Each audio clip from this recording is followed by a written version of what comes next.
Is parkour dangerous? Well, it can be, but so can stepping off a curb or slipping on ice. The truth is, danger isn't about what you're doing, it's about how you're doing it. And that's something you can control. Hi, I'm Shelly. I started parkour training at 44 and I'm still going at 55. Today we're diving into one of the biggest misconceptions about parkour, that it's just reckless flipping off of rooftops.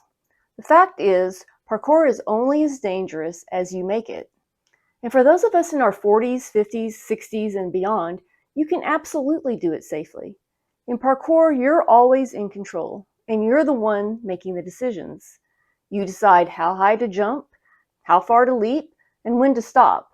It's not about doing the craziest move, it's about moving well and knowing your limits. And that's one of the coolest things about parkour. You can keep it super low risk by staying low to the ground. We call it low-line parkour. It's about learning to navigate your environment in a way that's fun, challenging, and safe. Low-line parkour emphasizes staying in control of your movement and minimizing impact on your body.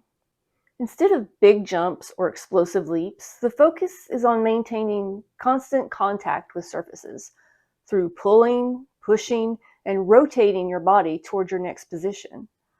The goal is rarely, if ever, to lose contact with your environment entirely.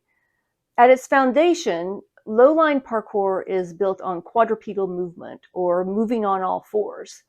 This type of movement improves body awareness, balance, coordination, and general fitness.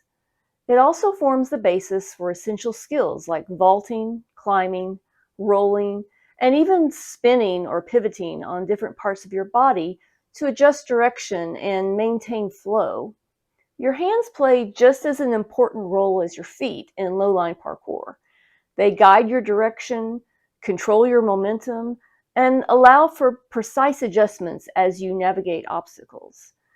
The result is smoother movement transitions, reduced chance of mistakes or injury, and even the ability to move quietly and efficiently. Low-line parkour isn't just about physical movement. It's about building trust in your body and refining your control with every step. Now, whether you do parkour or not, no matter your age, you still need to know how to fall. Falling is inevitable, whether it's tripping on a sidewalk, slipping on ice, or missing a vault.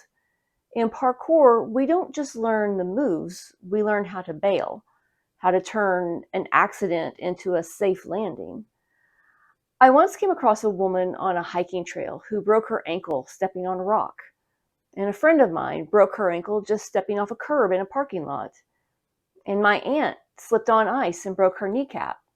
These injuries didn't happen just because they were doing something dangerous. They happened during everyday activities, everyday life. The difference is parkour teaches you to prepare for these moments. And honestly, the most dangerous thing I do isn't parkour. It's driving my car to parkour practice. Of course, parkour won't prevent every accident or injury, but it can absolutely improve your odds of saving yourself. And yes, you can still injure yourself while doing parkour, just like you can get a stress fracture from running, or pull a muscle doing yoga, or strain your back lifting weights. The truth is, simple living comes with risk. In parkour, we also specifically train for moments when things go wrong. Sometimes we'll intentionally trip during a vault and practice rolling out of it safely. Other times we'll purposely miss a precision jump and use a back roll to absorb the fall. When balancing on a rail, we might practice grabbing the rail and catching ourselves if we lose our footing. One of the most important techniques we learn is the break fall. This technique is especially crucial during laches, like swinging from one bar to another. When you slip from a bar mid-swing, it's natural to throw your hands behind you to break the fall, but that's how people end up with broken wrists. Instead, we train to tuck the chin, spread the impact across our forearms and upper back, and keep the head protected. This disperses the force of the fall and minimizes the risk of serious injury. Practicing laches over a mat and ensuring there are no obstacles beneath you is essential for safety. These precautions, combined with breakfall training, make even high-risk movements much safer.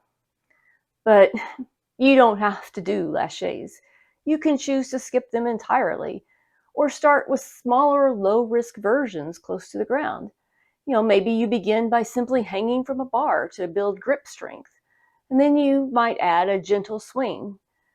Then over time, once that feels comfortable, you can try a small release to get a feel for the motion. Progress is gradual, and building the strength and confidence for these movements is just as important as performing them. So start small, stay consistent, and you'll grow into the bigger skills safely. Parkour isn't just about cool tricks or athletic challenges, it's about safety, adaptability, and preparedness. In fact, parkour can actually save you from dangerous situations and protect you in ways you might not expect. When you train parkour, you're not just learning skills, you're training your instincts. You practice what to do when things don't go as planned, how to react in a split second to protect yourself. Parkour sharpens your balance and reaction time, especially when navigating uneven terrain or recovering from a misstep. For example, if you trip on a tree root while out hiking, your body instinctively knows how to adjust and recover without falling hard. Training in parkour also reduces the fear of falling. When you face moments like hopping across rocks in a stream, you've already built trust in your body and your abilities. You know what you can and cannot do, and you move with confidence instead of hesitation. Parkour also builds functional strength that carries into everyday life, like lifting heavy objects and climbing stairs, or even playing with the kids or grandkids. The physical strength and body awareness gained from training help prevent strain and injury in these routine tasks. The beauty of parkour isn't in avoiding failure, it's in learning how to handle it, and that's a skill you can take with you anywhere. So is parkour dangerous? It can be, but so can life. The difference is parkour gives you tools to handle those unpredictable moments with confidence. Whether you're 20, 40, 60, or beyond, parkour isn't just for the young. It's for anyone who wants to move better, fall smarter, and live bolder. If this video helped shift your perspective, hit that like button, subscribe, and let me know in the comments. Thanks for watching.